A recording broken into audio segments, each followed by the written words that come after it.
All right, guys. Hope y'all can hear me. Welcome into 4th and 25 with J Ram. Hope you're having a wonderful afternoon. Hope you're enjoying yourself. Hope you're having a good day. Um, well, it's that time of year. The holidays are coming. College football postseason is set. The playoff is set. The bowls are set. And we got a bunch of people bitching and complaining. No shock. Hold on. Yeah, needed some coffee. All right. So, welcome in the 4th and 25 with J Ram. We got a loaded show today, so let's get to work. We're going to start with our normal routine. It is our weekend review.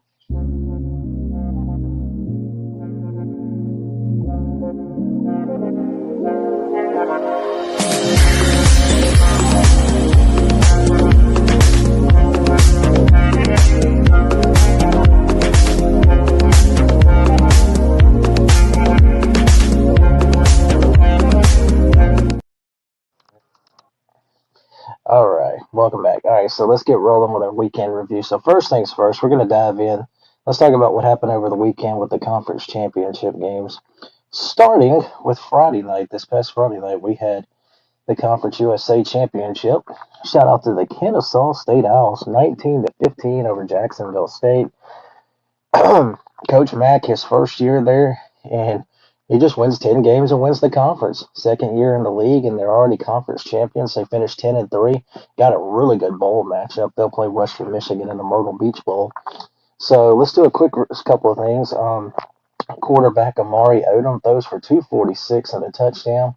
Defensive lineman Elijah Hill got 2 sacks. Third downs, Kennesaw State was 6 of 11. Jacksonville State struggled at 3 of 11. And then in the air game, Kennesaw State outpassed them 246-96, which Jacksonville State's a run first team. But Jacksonville State had 7 penalties in the ball game.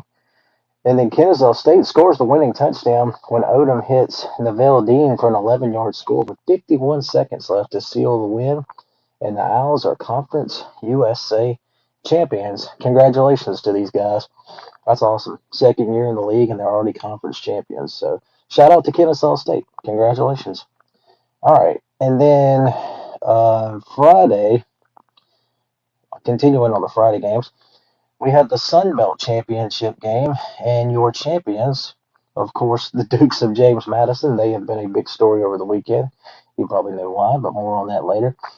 James Madison defeated Troy 31-14 to win the Sun Belt Championship. Shout out to the Dukes. Their coach Bob Chesney, of course, is headed to UCLA, but he will coach them in the upcoming playoff. And they got their new coach, Sun Belt Billy Napier. But anyway, James Madison. How about Wayne Knight, their running back, 212 yards on the ground, averaged 10.1 yards per carry, a touchdown, 2 catches. Defensive lineman Shahir West. What a game for this young man. 10 total tackles, 5 solos, 3 sacks, 2.5 tackles for loss. James Madison's defense was incredible. It's been incredible all season. They outgained Troy 411 to 177. That's insane. Really good defense. 8 sacks total by the Dukes. James Madison, 8 sacks, 14 tackles for loss as a team. And plus, Troy was held to minus 26 yards rushing. But when you sack the quarterback 8 times, what do you expect? They outrushed them 318 to negative 26. That was the final rushing yards count. But anyway, shout out to James Madison. They are going to the college football playoff. They will play Oregon in the first round, but they are your Sun Belt Conference champions. So congratulations to the Dukes. Okay. Also Friday night, we had the American Athletic Championship game as North Texas faced off against Tulane. Trying to find my graphic real quick. I've got so many graphics over here. All right, here we go. Tulane 34, North Texas 21. John Summerall finishes the regular season at 11-2. American champions. They also are going to the playoff. They will face Ole Miss in the first round. Great game for Tulane. Let me pull my stats up. I got a new book over here. All right, so Tulane running back Jameer McClure runs for 121, a score, 5.5 yards per carry. Defensive lineman Santana Hopper, 4 total tackles, 3 solos, 2 sacks. He had a really good game up front for Tulane's D line. Defense gets 5 sacks for the Green Wave and forces 5 turnovers. You force 5 turnovers, you're going to win football games. Time of possession, Tulane had the ball for 35 minutes and 8 seconds. North Texas 24-52. So North Texas wins. I mean, not North Texas. I'm sorry. Tulane wins the American 34-21. They are the champs of the AAC, and they are headed to the college football playoff. All right, final game of the Friday night slate, the Mountain West Championship. Boise State takes care of UNLV 38-21. Quarterback Madison had a really good game, going for 289 and 3 touchdown passes. Chase Perry, a talented receiver for the Broncos, 3 catches for 96. Linebacker Marco, I can't say that last name. They're Terini, I guess. 6 total tackles, a sack. Third downs, Boise State 10 of 16 on third downs. That's really, really good. UNLV 4 out of 14. Penalties, Boise was very disciplined with only 3 penalties. UNLV with 9. But the Broncos get it done 38-21 over UNLV. We'll see them Saturday night against Washington in the LA Bowl. UNLV is headed to the Scooters Coffee Frisco Bowl to take on the Ohio Bobcats. So shout out to Boise, your Mountain West champions. And I just completely screwed up and did not post the graphic. Sorry about that. Anyway, moving on to the Saturday games. We'll start with the MAC Championship. Western Michigan takes care of Miami, Ohio, 23-13 in Detroit. Jalen Buckley, 19 carries for 193 and 2 scores. Defensive end, Nadom Tucker, 6 total tackles. He had 2.5 sacks in this game, 3 tackles for loss. He was a big factor for the Broncos defense. Palmer Dush, the Western Michigan kicker, was accurate, 3 of 3 on field goals, long of 50, 2 of 2 on his extra points. He scored 11 of the Broncos' 23 points in this ball game. Western Michigan's defense had 4 sacks. They outrushed Miami, Ohio, 286-73. Total yards was 397-272 in favor of the Broncos, as well as time of possession, 35-17 to 24-43. Shout out to Western Michigan, your 2025 MAC champions. All right, now let's go to the Power 4 Conference Championship games. We'll start with the Big 12 Championship, and this was not much of a game. Texas Tech throttles BYU again, 34-7 in Arlington. Brahim Morton, the Texas Tech QB, 215, 2 scores. Coy Eakin, their talented receiver, caught 2 touchdowns. How about Ben Roberts, part of their really good linebacker trio? He had 2 interceptions. Texas Tech outgained BYU 374-200. Outrushed them 159-63, and BYU turned the football over 4 times. So Texas Tech's defense so good, D-line so good, linebacking core is phenomenal. Joey McGuire has done an incredible job getting this program to this level. But anyway, Texas Tech is your Big 12 champions. They are headed to the college football playoff with the first round bye. So shout out to the Red Raiders. All right, next up, let's do the ACC championship. The game that threw a wrench into the whole thing as far as the playoff goes. But hey, somebody had to win it. Duke 27, Virginia 20. This game went to overtime. Shout out to Duke. I know they lost 5 games, but hey, they're here. They were here. Darian Mensah goes for 196 and 2 scores through the air. Nate Shepard, 97 yards and a touchdown on the ground. Cooper Burkett had 5 catches for 91. Duke went for it 4 times on 4th down and got all 4 of them. 4 for 4. Perfect. Virginia, 2 costly turnovers. Duke kept the ball 34 minutes and 24 seconds. Virginia for 25 minutes and 36 seconds. But hey, Duke got it done. You know, say what you want. But they got here by the stupid ACC tiebreakers. But Duke is your ACC champions. Final score 27-20. Duke will be headed to the Sun Bowl. Yeah, they'll be headed to the Sun Bowl to play Arizona State. So, congratulations to them. All right, finally, we got 2 more, and I think y'all know what 2 it is. We're going to start with the SEC Championship. Georgia 28, Alabama 7. Georgia just gave the boot to Alabama here. Gunnar Stockton goes for 156, 3 touchdowns. Ja'Cory Thomas played good on defense, 6 total tackles, 4 solo, a sack, tackle for loss. Zachariah Branch and Dylan Bell caught a touchdown apiece. Third downs, Alabama struggled, 3 of 14. Georgia 6 of 16. Rushing yards. Georgia runs for 141. Alabama -3 yards. When's the last time Alabama had negative rushing yards in a football game? I could not begin to tell you. But Alabama -3 yards rushing in the SEC championship. That is unreal. Georgia kept the ball for 36-52 and Alabama for 23-08. But Georgia forced turnovers. Alabama looked terrible on offense.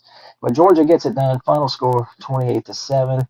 They're the SEC champions, and they will head to the playoff with a first round bye. All right, last game. It doesn't need no introduction. Y'all know what happened. Mr. Kurt Cignetti and the Indiana Hoosiers are your Big Ten champions. They took down Ohio State 13-10. Wonderful football game. This was a good game. This was so much fun to watch. What a game. Fernando Mendoza throws for 222 and a score. Gives an insane speech post-game, a really cool speech. Much respect to him. Charlie Becker had 6 catches for 126 for the Hoosiers. Isaiah Jones, 7 total tackles, 3 solos, 2 sacks. He was a force on defense, and 2 tackles for loss.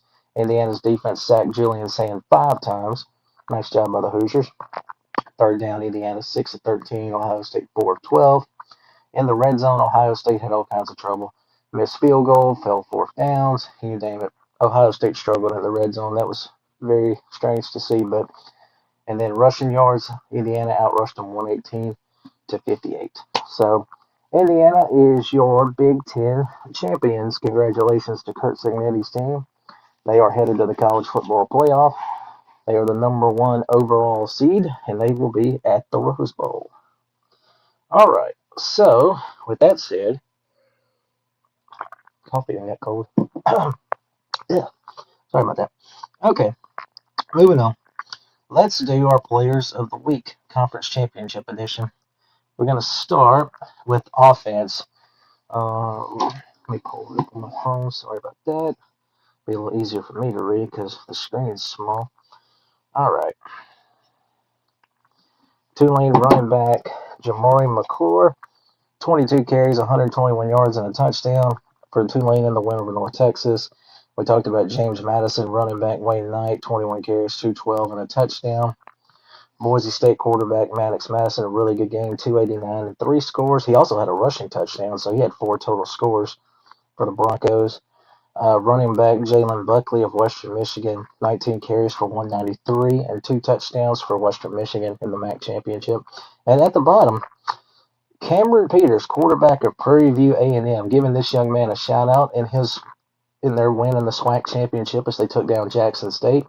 He goes for 294 and a score while running for 100 and another score. So finishing with 394 yards of offense and 2 touchdowns. Shout out to him as Prairie View wins the SWAC championship. All right, next up, let's do defense, of course. Defensive players of the week from championship weekend. We have Sahir West, the James Madison D lineman against Troy. He had 10 total tackles, 5 solos, 3 sacks, 5.5 tackles for loss. Tulane duo safety Jack Chichu, linebacker Chris Rogers, Chichenchu, 9 total tackles, 8 solos. He had a pick. Rogers had 7 total tackles, 4 solos, an interception, including a pick 6. Indiana's linebacker duo of Elijah Hardy and Isaiah Jones make the list. Hardy, 10 total tackles, 6 solos. He had a sack, 1.5 tackles for loss, and a pass deflected. And then Jones, 7 total tackles, 3 solo. He had 2 sacks in the game and 2 tackles for loss. Texas Tech linebacker trio, Jacob Rodriguez, best linebacker in the country in my wholehearted opinion. He had 13 total tackles, 4 solos, a tackle for loss. John Curry, 10 total tackles, 5 solo, tackle for loss, and a pass deflected. And we talked about Ben Roberts. He had 5 total tackles, 2 solos, pass deflected, and he had 2 interceptions for the Red Raiders. And finally, Nadine Tucker, defensive lineman at Western Michigan. He had 6 total tackles, 2 solo, and 2.5 sacks for Western Michigan, and 3 tackles for loss in their MAC championship win. And then finally, our special teams. Here they are. We've got punter Joshua Hoot of Kennesaw State, 4 punts, 40-yard average, 1 inside the 20, long of 45, in their win over Jacksonville State. Georgia's punter, Brett Thorson, 7 punts, 45.3 yard average, a touchback. 5 of them went inside the 20, long of 59. Duke punter, Cade Reynoldson, he had 4 punts, 46.5 yard average, 3 inside the 20, long of 47. Kicker Palmer Domsky, Western Michigan, 3 of 3 field goals, long of 50, 2 of 2 extra points, 11 points total for this young man. And then Ryan Milmore, also of Western Michigan, 4 punts, 44.5 yard average, touchback, 1 inside the 20, long of 54. All right, so that is your players of the week, Conference Championship Weekend edition. So, last but not least, let's get on rolling with J-Rams final top 25, shall we? Now, there ain't a whole lot of movement here, but there is some. So, just outside of my top 25 on my final rankings, I got Iowa, Tennessee, and Missouri. I did drop Tennessee out. All right, so here's J-Rams final top 25. Navy comes in at 25th. North Texas falls to 24th after the AAC championship loss. Houston comes in at 23rd. I got Georgia Tech 22nd. Arizona 21st. Tulane at 20th. I've got Michigan at 19. Virginia at 18. USC's at 17. I see James Madison at 16. I know that's probably a little crazy, but I think they're a good team, and I think they've earned a top 20 final ranking. Texas 15, you got Utah at 14, BYU 13. I dropped Bama to 12th after the loss to Georgia. I think they deserved it because they looked putrid, and they have not looked great the last few weeks of the season. So, and you see Vanderbilt's 11th. I do have Vandy just ahead of them. I know Bama beat Vandy, but right now I think Vandy's playing better. I think they earned it. Miami's 10th. I've got Oklahoma at 9th. I got the Crybabies of Notre Dame at 8. Texas A&M 7, Ole Miss is 6, Oregon is 5, Texas Tech is 4, Georgia 3, Ohio State drops to 2, and of course the number 1 team in the country, I don't think there's any debate, and that is the Indiana Hoosiers. So, all right, so that is a wrap on Conference Championship Weekend. Let's take a quick break, and when we come back, we are going to talk about the playoff, as the bracket is of course out, and we'll talk about some bowl games. Let's take a break, and we will see you here in a little bit.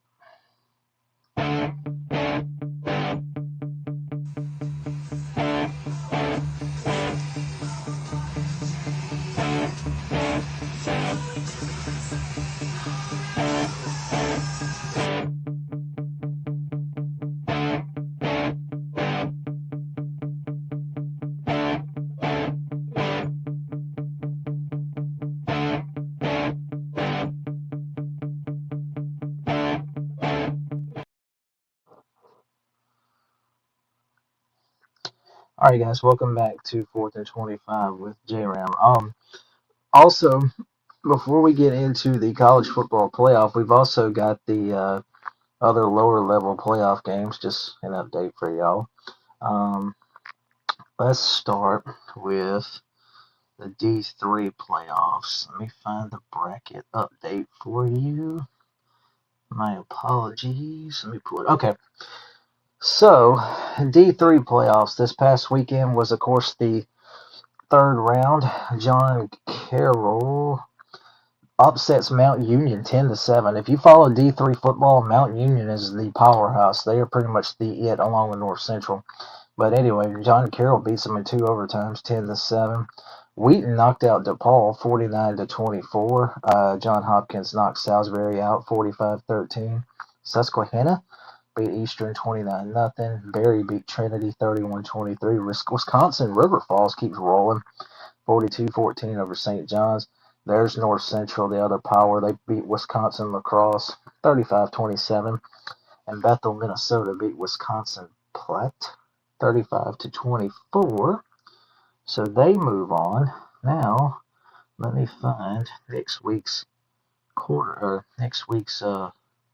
schedule. Here it is. All right, so next week in the quarterfinals, we have Berry headed to John Carroll, Wisconsin River Falls headed to Wheaton, Bethel's headed to North Central, and then John Hopkins at Susquehanna. North Central, obviously the favorite to win this thing. All right, next up, let's do D2, shall we? Let's find D2. Here we go. All right, so D2 quarterfinals. Or no, yeah, quarterfinals. I'm sorry. Kutztown beat Frostburg 51-29. Ferris State beat Minnesota State 52-29. Newberry takes down number 1 seed Albany State 31-24. So one of the 1 seeds is out. And then Harding beat UT Permian Basin 34-28. Not really sure about those other 2 games, what's their affiliation with D2, but that's just what we got. Okay, so next week, semifinals. Here's what we got. D2 semifinals. We've got, I think should go hit the wrong one. There we go. Newberry at Ferris State. We've got Harding at Kutztown. 3 of the number 1 seeds are left. Newberry is the only one that is not a number 1 seed entering the playoffs. 3 undefeated teams. Kutztown's been playing really well. I think Kutztown and Ferris State would be a good bet, but any of those 4 can win the national championship. So, into it. All right, now let's take a look at what went down in the FCS playoffs over the weekend in college football. Let me pull my graphic back up. Okay, so second round of the FCS playoffs. Villanova knocks out Lehigh 14-7. Lehigh had a bye. South Dakota crushes Mercer 47-0. Mercer had a bye too. Notice this. This was the stunner. Illinois State 29, North Dakota State 28. That is unbelievable. The Redbirds go into the Fargo Dome and knock off the Bison. This game was 28-14 in the 4th quarter. Illinois State comes back and scores and goes for 2 and converts it. And they win it 29-28. Congratulations to Illinois State. That's awesome. Tarleton State knocks out North Dakota 31-13. Montana State had a fight on their hands against Yale, but they got it done 21-13.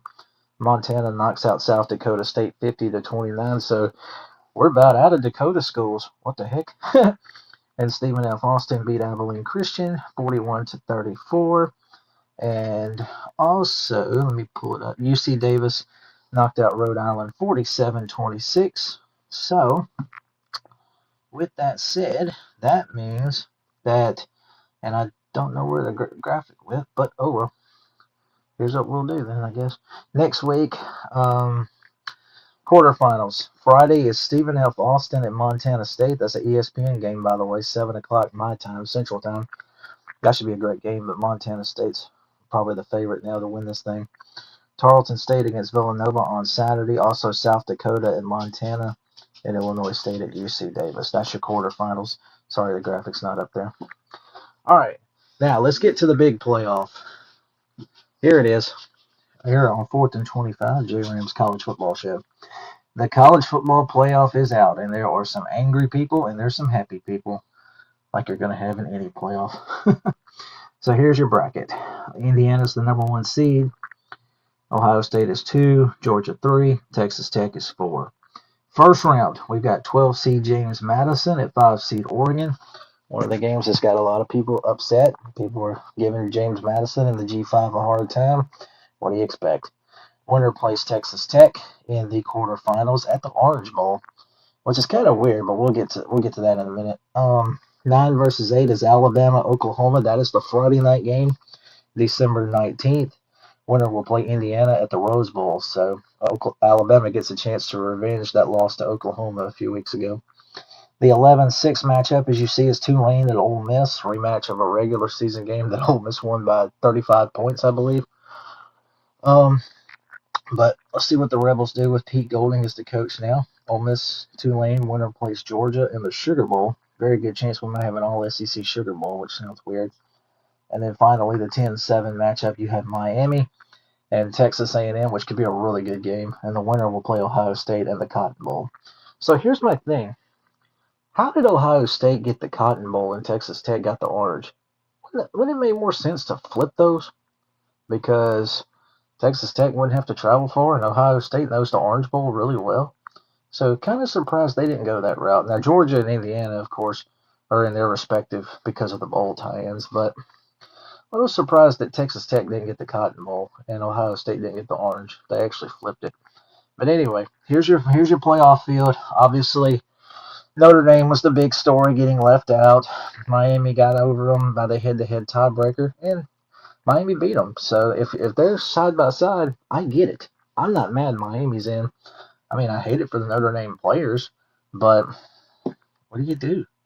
I mean, and you look at their schedule. They lost to the two best teams on their schedule, A&M and Miami. Now, the USC win was not bad, but Notre Dame gets left out. BYU loses the Big 12 championship and gets left out. Vandy, Texas, a couple other bubble teams that did not make it. But this is what we got. You can like it, you ain't gotta like it, you can complain. It's a free country. But this is what we got. I'm not gonna pick these games just yet because there's two I actually need to look at further before I go any further.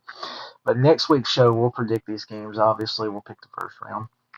So that is your college football playoff field, and we'll see what they do because they have until January to make a decision if they're going to change this thing, expand it, do whatever. I think after what happened to Notre Dame, they'll do something. We'll see what happens. But anyway, this is the college football playoff field. Looking forward to it. I'm going to be optimistic. So we'll see what happens, and let's roll. All right. So that's the college football playoff. We're going to take another quick break, and when we come back, I'm going to dive into head coaching changes. I'm going to give you just a quick rundown and thought on each of the Power 4 coaching changes. We'll do the G5 next week because we still got 3 G5 schools that don't even have head coaches, which is crazy to think. But anyway, all right, we'll be right back.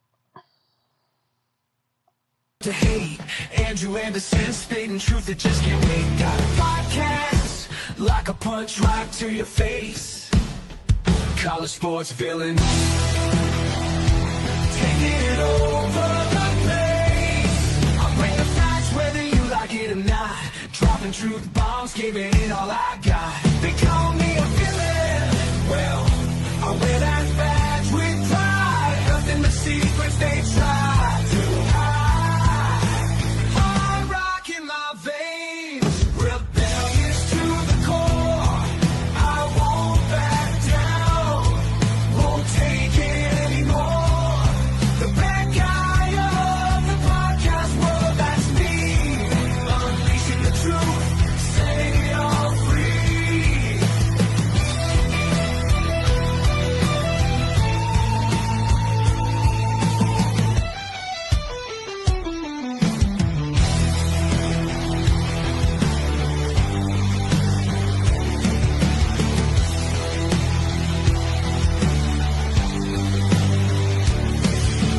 Unleashing the truth.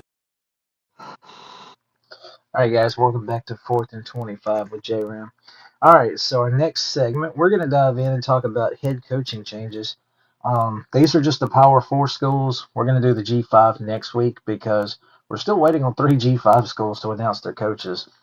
Coastal Carolina, Southern Mississippi, and Washington State. Neither one of them still have a coach yet. So anyway, we're going to run through these on the Power 4 level. All right, Oklahoma State. Here is the new head coach of your Oklahoma State Cowboys. Eric Morris is coming in. Mike Gundy, of course, was fired back in September after 21 years in which he was 170 and 90, had 9 top 20 finishes in a 13-year span. But the program was regressing. They went 3-9 last year, ended up 1-11 this year. Of course, most of that he was already gone. But it was time for a change in Stillwater. Eric Morris is the new man.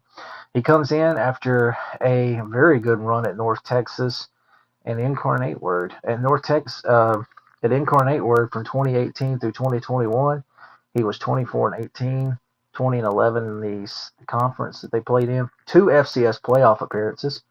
He was Washington State's OC in 2022. And then in 2023 through this year, he was the head coach at North Texas. He's done a really good job with that program. This year, of course, they had a phenomenal season, going 11-2, making the AAC championship. I think they're going to play San Diego State in the New Mexico Bowl. He went 22-16 at North Texas, 13-11 in the league, 2 bowl appearances. Is his total head coaching record with UNT and UIC or UIW, 46-34. He is a phenomenal offensive guru.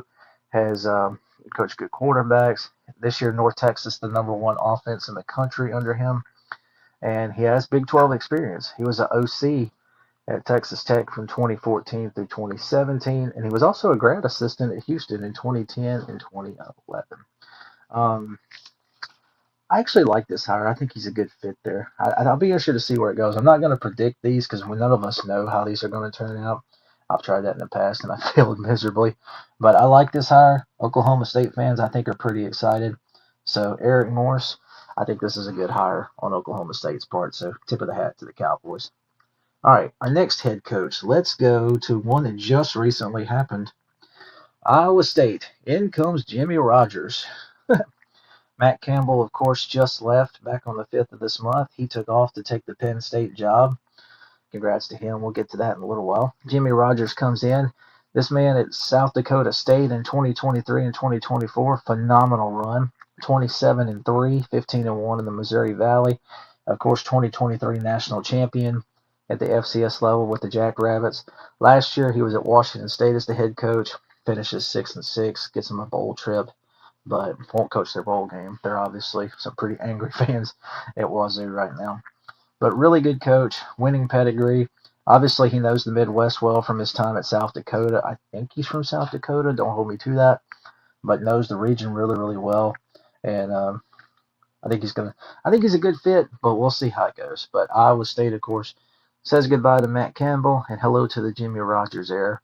Could be a little bit of a rebuild at Iowa State right now because Lord knows how many players might go with Matt Campbell to Penn State, but we'll see. But anyway, this is your new head coach at Iowa State, Jimmy Rogers. Okay, keeping it in the Big 12, we got one more. Kansas State, your new head coach is Colin Klein.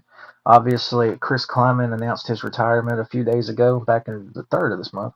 He announced his retirement. Don't know what's going on there. It sounds like he may not like the landscape with NIL and everything, so maybe he just had enough of it. But that's just hearsay. I could be wrong on that.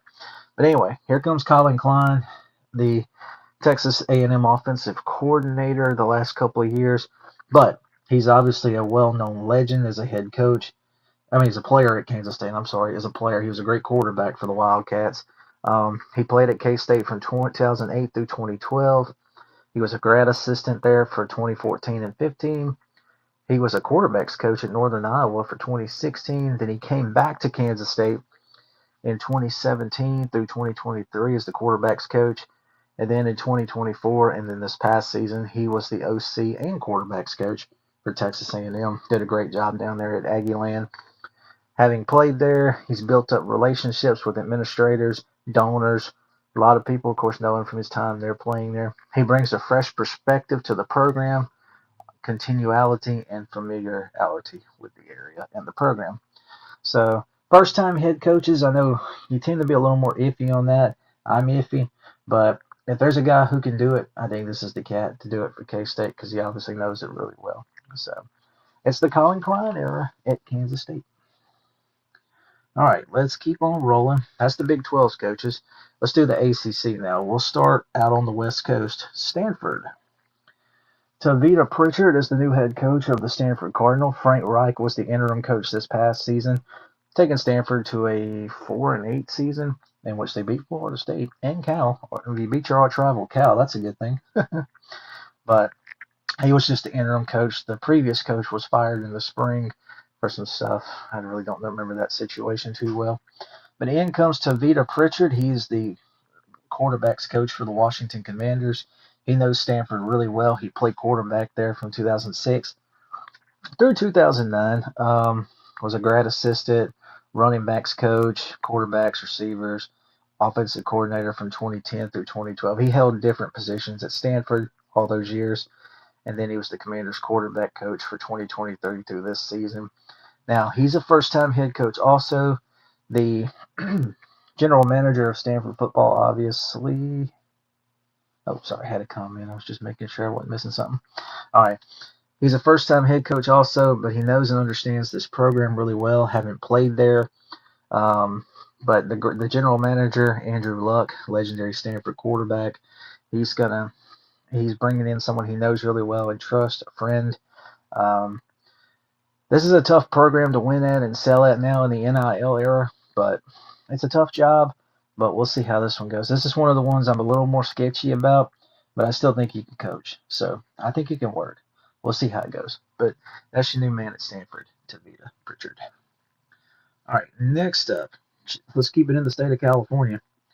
Your new head coach of the Cal Golden Bears, Tosh Lupoi. I hope I said his name right. I hope I don't butcher it. Um, Justin Wilcox was let go after 9 years with a 48-55 record. Still got him to a bowl game, but he got fired. In comes Tosh Lupoi. He is the Oregon Ducks defensive coordinator. He will coach Oregon through the playoff at least. Now this cat, also a Cal guy. He played at Cal. He was a defensive lineman from 2000 to 2005. He was also the D-line coach there from 08 through 2011. He was a D-line coach at Washington for 2012 and 13. Then at Alabama, he went to Alabama in 2014 and was at Alabama for 2014 through 2018. He held different spots: defensive analyst, linebackers coach, defensive coordinator. Worked for the Cleveland Browns, the Atlanta Falcons, the Jaguars, and the NFL. That was in 2019 to 2021. And then in 2022 through 2025, this year, he's obviously been an Oregon defensive coordinator, linebackers coach. Has 2 national championships to his credit. And when he was at Bama, he's a Bay Area native. Like I said, we played at Cal. Knows the West Coast recruiting scene really, really well. He can build relationships there. He should do a good job. I think this is a good fit as long as Cal's another one that has financial struggles, and they're obviously the NIL has not been kind to them. But hey, look, they're still winning football games. They're still at least getting the bowl games. But Tosh is an up and coming coach. I think this is a good fit, and we'll see how it goes. All right, our final ACC job that changed. I think y'all know what job this is. Virginia Tech.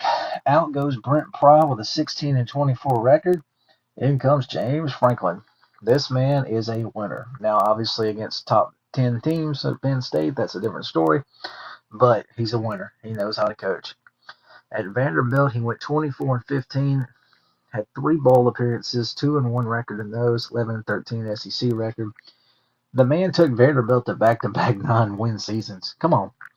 And then at Penn State in 2014 through 2025, he went 104-45, 64-36 in the Big Ten, had a 2-1 record in the playoff. He had 5-5 bowl record. This man took Penn State to the semifinals last year. They were in the semifinals, and he still gets fired. I mean, come on. His total record as a coach, 128-60. He's also worked the I-95 area really well in recruiting, having been a coordinator or a position coach at Maryland, James Madison. So he knows that area really well. He's also worked at K-State and for the Green Bay Packers, Kutztown. But look, dude's a proven winner. He's a great coach. Yeah, he had his troubles against top 10 teams, but I think Penn State jumped the gun on firing him, but that's just my opinion. I think Virginia Tech scored a home run getting this man, and I think this is a great fit. I think it's going to do a great job there. And this is one I'm pretty confident on. But Virginia Tech gets James Franklin. This is going to be a good one to watch. So that is your ACC head coaching changes. All right, let's go to the Big Ten, shall we? Michigan State. This is one I did not see coming. Jonathan Smith was let go after a 9-15 record and 4-14 Big Ten record in 2 seasons. But look who's coming to town. Pat Fitzgerald. Welcome back. Obviously the legendary player at Northwestern and coach. He at Northwestern from 2006 to 2022, he took them to 10 bowl games, a 5-5 record, 2 Big Ten West Division championships, total record of 110 and 101. Dude was winning at Northwestern. At Northwestern. He was also a grad assistant at Maryland and Colorado, and he's also coached at Northwestern too before he became the head coach. He was a DB coach, linebacking coach.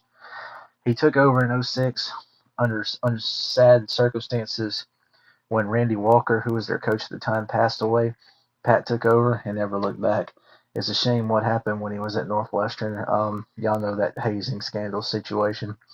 But he's getting a second chance, and it's in the right conference. So, I mean, this is the league we all expected him to come back to, I think. But Pat Fitzgerald, your new man at Michigan State. All right. Next up, let's do Penn State and UCLA. UCLA, in comes Bob Chesney. the James Madison coach. This cat, Deshaun Foster, was let go after a 5-10 record. And what really led to his demise was when UCLA got trounced by New Mexico. If you saw that game, it was really bad. In comes Bob Chesney. This cat is a winner. He's got James Madison in the playoff. He has coached at South Virginia University. They won a conference championship under him. He was 23-9 there. Then he coached at D2 Assumption, 44-16, 3 playoff appearances. At the FCS level, he was at Holy Cross from 2018 through 2023, compiled a 44-21 record, 28-4 in Patriot League play, 4 FCS playoff appearances, and then of course the last 2 years he's been at JMU. 21-5 for the Dukes, 12-4 Sun Belt record, won a bowl last year. This year, conference champions, taking them to the playoff. Really good coach. This is a little different fit because he's not a West Coast guy. A lot of people thought he might have a shot at the Penn State job, but this is a fresh restart for UCLA. So very interested to see where this goes with Bob Chesney. I think he's a good coach, though. Very excited to see what he can do at UCLA. All right, finally, our last one in the Big Ten. This is the most recent. Matt Campbell is your new head coach at Penn State. Out goes James Franklin. We just talked about him, obviously, with his 104-45 record. I still think Penn State jumped the gun firing him, but that's just my opinion. Matt Campbell is the new man here. Dude's another one that's a proven winner. He does a great job turning programs around. In 2011 through 2015, he was the head coach at Toledo. 35-15 record, 24-8 in the MAC. Won 2 MAC championships. I believe they won the MAC too. 2-1 in the bowl games. Then he goes to Iowa State in 2016, and then there from 2025, phenomenal run for a program that doesn't have super high expectations. He goes 72-55, 50-40 in the Big 12, 2 Big 12 championship appearances, 7 bowl games. He's also worked on staff at Toledo, Bowling Green, and Mount Union. He's a Northeast Ohio native, knows the region really well for recruiting and talent evaluation. But I like this cat. It's about time he got a shot at a big-time program. I think everybody has been saying this. But welcome aboard, Matt Campbell. He is your new head coach at Penn State. All right, next up, let's go, of course, to the Southeastern Conference. We're going to start with Kentucky. Your new head coach of the Kentucky Wildcats, Will Steen. He comes from Oregon, where he was the offensive coordinator. Mark Stoops is gone after a 72-80 record, 38-68 SEC record. He did have 2 10-win seasons, to his credit. But in comes Will Steen. He's been Oregon's offensive coordinator the last couple of years. He has coached Heisman finalist Bo Nix and Dylan Gabriel, top 10 offenses in 2 of his 3 years with the Ducks. He's also been a position coach and OC at other stops. He's been at UTSA, he's been at Texas, and he's been at Louisville. He's a Kentucky native from Louisville, played at Louisville, I believe, but has supposedly really wanted this job. So here you go. This is Kentucky's new man. And he also brings a fresh, brand new offensive vision to the Cats. And as we all know, Kentucky's needed help on offense for a long time. So this is your new man, Will Steen, the head coach of Kentucky. I'm very excited for this hire. I think this is going to be big for Kentucky, and we'll see how it goes. I think it could very well be a home run. All right, next up in the SEC, the new man in Fayetteville, Ryan Silverfield. He is the new head coach of the Arkansas Razorbacks. He's been a head coach for a little while now, but out goes Sam Pittman at 32-34. He was 14-29 in the SEC. To his credit, he did win all his bowl games. He was 3-0 at Arkansas. But in comes Ryan Silverfield from Memphis. He was at Memphis from 2019 through 2025. Had a 50-25 record, 27-21 conference, 7 bowl appearances. He went 4-1 in the bowls, and of course he won't be there for him in the Gasparilla Bowl in a couple of weeks. He's also coached and been a coordinator and an analyst previously at Memphis, the Detroit Lions, Arizona State, Toledo, the Minnesota Vikings, and UCF. Kind of a quiet guy. His winning's been kind of off notice, but he does face a tough battle here. Arkansas is a program, and their AD has come out and said they need more financial help. They need more resources to be more competitive in the SEC. So this could be a little bit of a tough uphill climb, but Silverfield will do the best with what he's got. And I just say give it time. Arkansas fans, I know some protested this, but give it time, Pigs. Give it a chance. He's a good coach. He's a winner, but we'll see how it goes. So I got to give him a shot. We'll see. Arkansas new head coach Ron Silverfield. All right. Next up, we got 4 more to go, and that'll be a wrap on this. Let's go to Auburn, Alabama.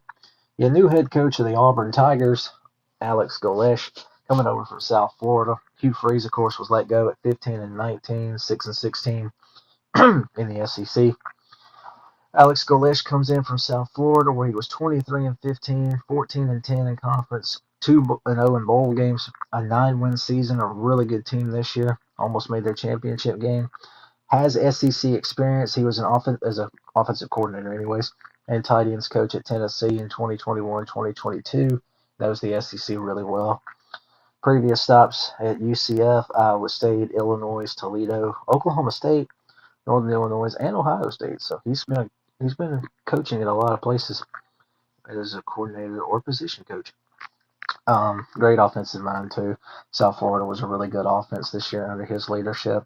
He brings a fresh new perspective, another good restart for this program. I think Auburn fans are pretty excited to have him, and we'll see where it goes. Alex Golesh, your new head coach at the University of Auburn. All right, let's move on, shall we? We got 3 more. As an Ole Miss fan, this one, let's talk about Ole Miss's new coach. Pete Golden gets promoted. He comes up from defensive coordinator. Obviously, if you know by now, Lane Kiffin has moved on. He went to LSU at 55-19. Pete Golding is your new head coach. No head coaching experience, but he is promoted from defensive coordinator. He's been D coordinator and linebackers coach at Ole Miss for 2023 through this year. He also did the same job at Alabama in 2018 through 2022. He's also been a DC, DB's coach at some other programs. He's worked at UTSA, Southern Mississippi, Southeast Louisiana, Delta State, and Tusculum College. He's a great recruiter, knows how to get talent, well loved by the players, and he's already familiar with this program, obviously. We'll see what 2026 and beyond looks like for him, but how he handles this playoff run might be an early indication. Not sure if that's fair, but we'll see. First-time head coach, but he's in a really good position. He's already putting together a good staff for the future. Very well liked. It's about time he gets a chance as a head coach, though. So Pete Golding, your new head coach at Ole Miss. I'm excited as an Ole Miss fan. I'm ready to see what happens. Howdy-toddy. All right, next up, off to Florida. Your new head coach, John Summerall, the new coach of the Gators. Billy Napier is let go after a 22-23 record. He was 12-16 in the SEC. Just could not break through. John Summerall comes in from Tulane with a 20-7 record from 2024 through this year. He was 14-2 in the American. They won the AAC this past weekend. They are going to the playoff. He is a phenomenal coach. He's a winner.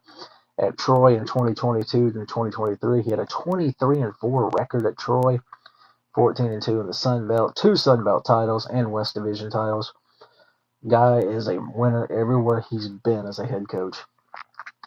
He's also been a D coordinator and has position coaching jobs in the past at Kentucky, Ole Miss, so he knows the SEC, Troy, Tulane, and San Diego. Knows the South all too well as far as the recruiting hotbeds. So. Really good coach. I applaud Florida for taking this man and giving him a shot. I think he's going to do a great job there. I'm not predicting, but I think this is an excellent hire. So shout out to the Florida Gators. John Summerall, your new head coach. All right, and finally, last but not least, pains me to talk about it, but I can't be biased. LSU's new head coach, Lane Kiffin. Brian Kelly is out after a 34-14 record at Baton Rouge, where he was 19-10 in the SEC. Won a few bowl games and an SEC West title. In comes the offensive guru and quarterback builder Kiffin. At Ole Miss, he was 55-19, 32-17 in the SEC. Won a few bowls. Helped coach him to a playoff appearance this year. Will not be coaching in the playoff. You know that story. At Florida Atlantic in 2017 through 2019, he did a great job there. He was 26-13, 18-6 in Conference USA. won 2 CUSA titles and 2 East Division titles. He did a great job there in Boca Raton. He was the head coach at Tennessee in 2009. Y'all know that fiasco. He went 7-6. He was Alabama's OC and coordinators coach from 2014 through 2016. Previous coach at USC for a little bit, and he also coached at the Raiders. Like we say, offensive guru, can build relationships, but he also can destroy them. He's an offensive guru, develops quarterbacks. He's a really good coach. But you know what comes with this story. I'm not even going to get into it. It's just good luck LSU dealing with it. But he's a good football coach. Anyway, your new head coach at LSU, Lane Kiffin, I think it's a great hire for them. And it could reap big-time benefits, or it could crash and burn. Who knows? But he's a good coach. Great hire for LSU, Lane Kiffin. All right. So that is a wrap on that, as we put a wrap on some head coaching discussions.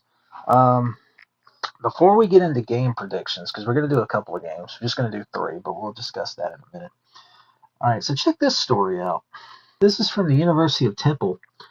They would like to clarify reports regarding its potential participation in postseason play. At no point did Temple decline a bowl invite. We received a call, this was Sunday afternoon, to discuss an invitation, and before we were able to discuss it with our staff, players, leadership, the opportunity was offered to another institution. We value the significance of bowl participation and disappointed for our players, fans, and university that the opportunity did not work out. So the story is the Birmingham Bowl needed to desperately find an opponent for Georgia Southern because you had teams opting out of bowls. You had Kansas State at 6-6 say no. Iowa State opted out at 8-4, which I thought was terrible. Both of them got fined $500,000 by the Big 12. Great call by the Big 12. And then, of course, you had Notre Dame whine and cry like a little girl and decided they weren't going to a bowl at 10-2 and robbed their players of a chance to play one more game. But it is what it is. So, anyway, they ended up finally getting Appalachian State to do it. So you're going to have 2 Sun Belt teams in the Birmingham Bowl. That's Appalachian State and Georgia Southern. But Temple says they never got an invite. So it's kind of fishy. Kind of makes you not trust the bowl process. So, but anyway, I thought that was kind of crazy. All right. So we're going to take one final break. And when we come back, we're going to do Army-Navy. We're going to do the LA Bowl. And we will do the Salute to Veterans Bowl. Those games are before next week's show. That's why we're going to do those couple. All right, guys. We're going to take a break. We will see you in just a minute. Look at me, I'm lost at sea, circling eternally. Come and help me from this insanity. Where my space, I hate to see your face. I wanna see you drown in your sorrow. You know I know I'm not the same. I'm fading away, I'm falling into my grave.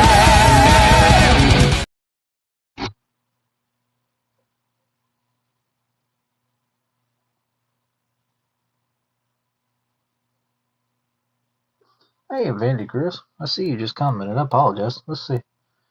Hey, guys. Welcome back to 4th and 25. I got a couple of comments from a really good fella named Vandy Chris. I think there's more to the Notre Dame story. Hey, there might be. I ain't going to disagree with that. What I saw on Twitter today is Marcus Freeman. Oh, I'd seen where there was some NFL interest. Okay. Well, hey. Dang. That's, wow. The Giants need a coach. Okay. Interesting. Appreciate you sharing that, Vandy Chris. Oh, thank you, man. All right. So, let's roll on. Real quick, we're going to pick a couple of games. Of course, my favorite game of the year, Army-Navy, Saturday, 2 o'clock CBS. Navy is a 6-point favorite in this football game. Y'all see my shirt, of course. Go Navy, beat Army. I got to give Army credit, though. These uniforms are dope. Navies are cool, too, but I just went with this image. Oh. Did you see that the defensive lineman Daly is out for Indiana? Oh, no, I have not. I have not. Oh. See, I was not aware of that. Appreciate you sharing that. Good thing they ain't picking the quarterfinals right now. But yeah, thank you for sharing, man. I did not know that. Okay. Army Navy Saturday 2 o'clock on CBS. Navy's a 6-point favorite. Um, let's see. Scoring offense. Navy, of course, a little better. 32.5 points a game. Army's 23 points. Oh, got another comment. I'm cheering for Ben Franklin for Navy. Great guy. Interviewed him on the Golden Broom. Oh, okay. Cool. Absolutely. That's awesome. As y'all know, these two teams do not throw the ball well. They're in the 130s. These are two of the top 5 rushing offenses. Navy number 1, Army number 5 in rushing yards per game. Total offense, Navy's 24th. A little more balanced, but not a whole lot. And then Army's 110th. You look on the defensive side, Army a little stouter on defense. They're 56th in total defense. Navy's 92nd. Scoring defense, 47th for Army, 82 for Navy. Pass defense, you've got Army at 51. Navy is terrible against the pass, 124th at 255.5 a game allowed. Rush defense, obviously this will be a telltale. You got 63rd best Army and then 57th best Navy.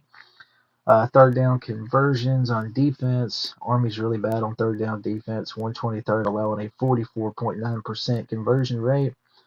Navy's offense is 12th at 49.6%. Conversion on third down offense. That's pretty good.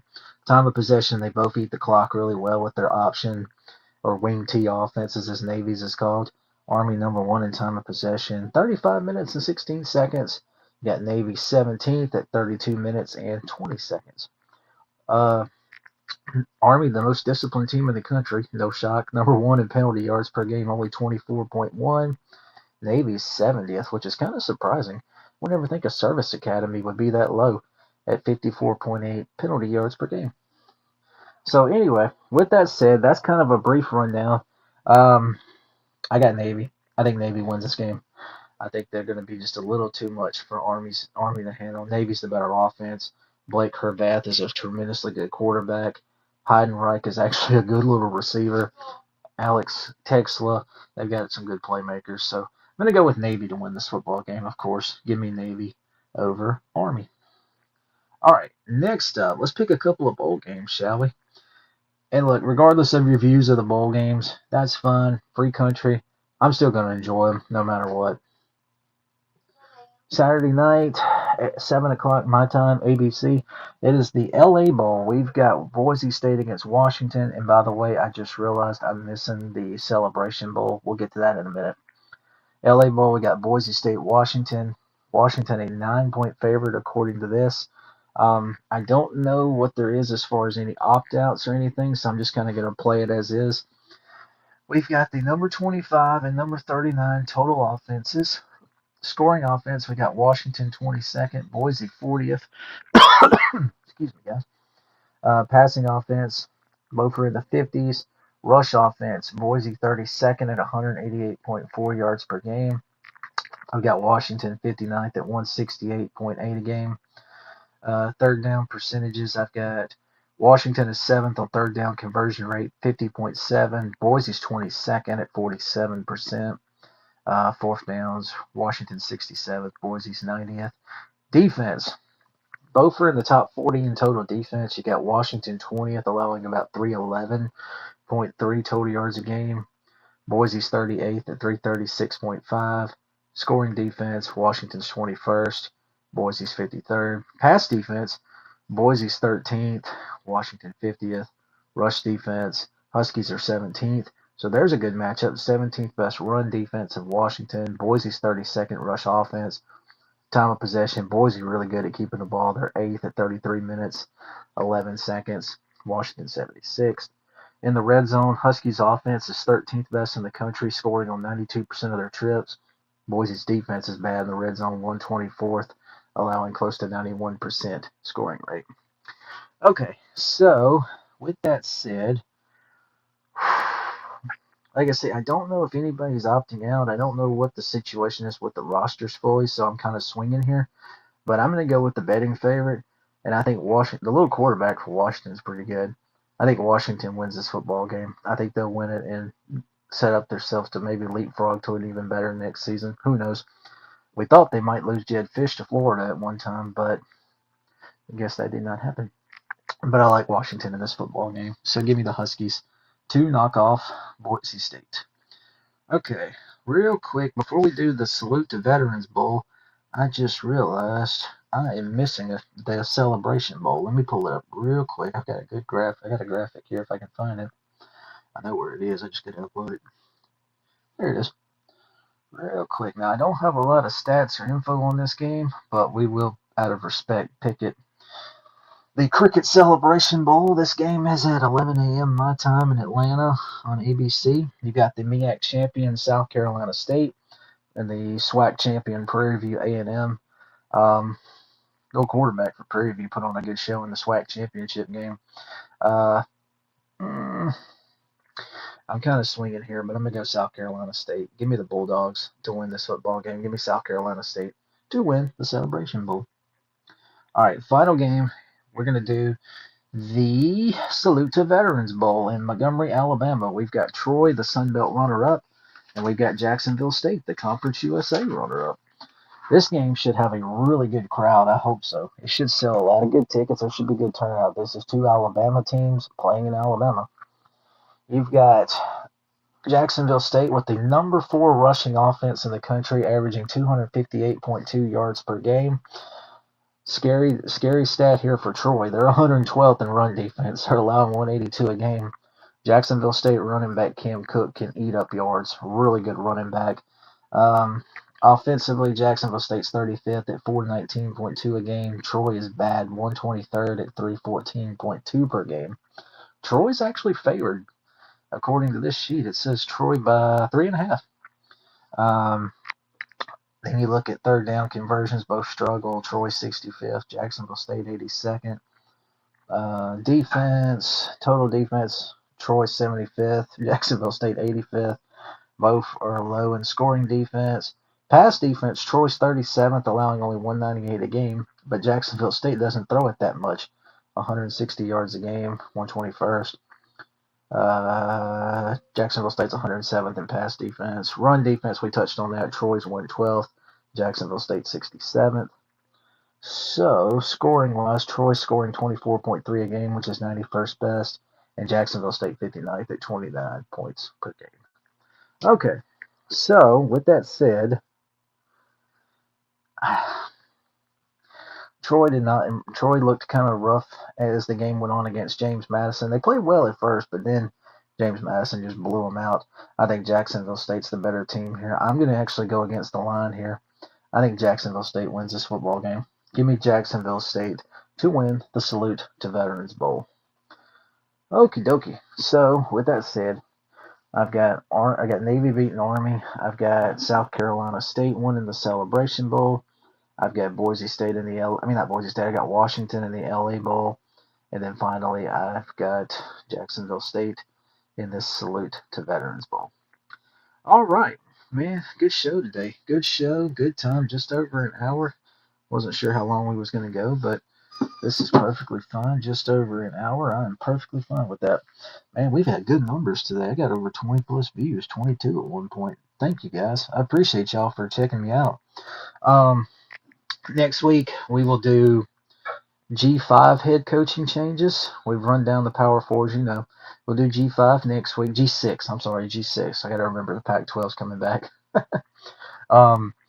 G6 head coaching changes, thoughts. Of course, we're going to pick the playoff. We'll pick the 4 first-round games, and we'll have a buttload of bowl games we got to pick. And if there's any other news and notes worth mentioning, we'll discuss those as well. Thank y'all so much for checking me out. I announced yesterday, coming this summer, I'm going to go to 2 shows a week. I'm going to do 2 shows. I'm going to take this to Twitter or X. I'm going to try to get X going. I'm going to launch an Instagram. A TikTok is being worked on as I speak. So we're going to take this thing and see what we can do with it. All right, guys.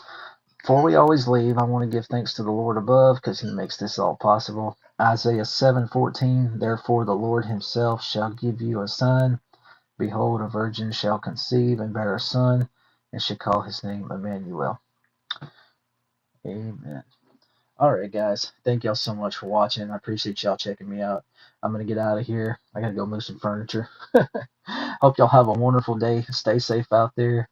Please take care of yourselves, and may God bless you.